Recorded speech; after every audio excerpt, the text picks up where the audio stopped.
आज़ादी के अमृत भाव को जन जन तक पहुंचाने के लिए कुरुक्षेत्र के लाडवा में तिरंगा यात्रा निकाली गई।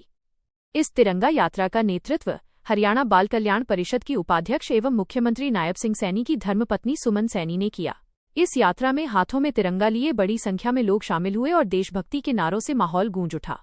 इस मौके पर सुमन सैनी ने कहा कि 9 से 17 अगस्त तक प्रदेश की सभी विधानसभा क्षेत्रों में तिरंगा यात्रा अभियान चलाया जा रहा है।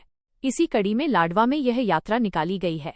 उन्होंने कहा कि तिरंगा सिर्फ एक ध्वज नहीं बल्कि देश की आन बान और शान का प्रतीक है। उन्होंने कहा कि आज हम जिस आज़ादी की खुली हवा में सांस ले रहे हैं उसके पीछे देश के वीर सेनानियों का बलिदान है। देश की सीमाओं पर तैनात हमारे जवान तिरंगे की आन बान और शान के लिए अपने जीवन की भी परवाह नहीं करते। सुमन सैनी ने कहा कि प्रदेश सरकार समाज के अंतिम पायदान पर खड़े व्यक्ति तक सरकारी योजनाओं का लाभ पहुंचाने के लिए पूरी तरह प्रतिबद्ध है। सरकार का प्रयास है कि विकास का लाभ हर वर्ग और हर परिवार तक पहुंचे। साथ ही उन्होंने महिलाओं की उपलब्धियों का जिक्र करते हुए कहा कि हरियाणा की महिलाएं आज किसी भी क्षेत्र में पीछे नहीं हैं और लगातार सफलता के झंडे गाड़ रही हैं। बात चाहे शिक्षा की हो, खेल की हो या फिर प्रशासन और राजनीति की, हर क्षेत्र में प्रदेश की बेटियां और महिलाएं अपनी अलग पहचान बना रही हैं।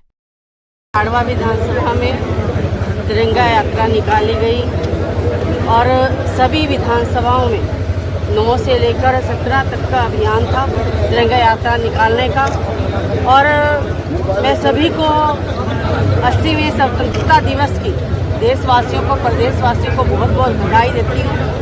15 अगस्त के दिन कल हमने स्वतंत्रता दिवस मनाया है और मैं भारत की स्वतंत्रता के लिए जिन्होंने ज्ञात अज्ञात स्वतंत्रता सेनानियों ने और शहीदों ने, मैं श्रद्धांजलि उनको देती हूँ और उनको नमन करती हूँ, जिनकी वजह से आज हम खुली हवा में सांस ले रहे हैं। और जिस तरीके से सीमाओं के ऊपर जो हमारे सैनिक खड़े हैं उनको भी मैं नमन करती हूँ, जो तिरंगे की आन बान शान के लिए सदैव तृप्त रहते हैं। और आज भारत रत्न अटल बिहारी वाजपेयी जी को मैं श्रद्धांजलि देती हूँ, उनको नमन करती हूँ, जिन्होंने सदैव राष्ट्र के लिए अनेकों कार्य किए हैं। और जिस तरीके से भारत माँ के लाल नरेंद्र भाई मोदी जी के नेतृत्व के अंदर देश आत्मनिर्भर और आर्थिक रूप से मजबूत हो रहा है और जो भारत दुनिया में मुख्य अर्थव्यवस्थाओं में अपनी लगातार स्थिति को मजबूत कर रहा है।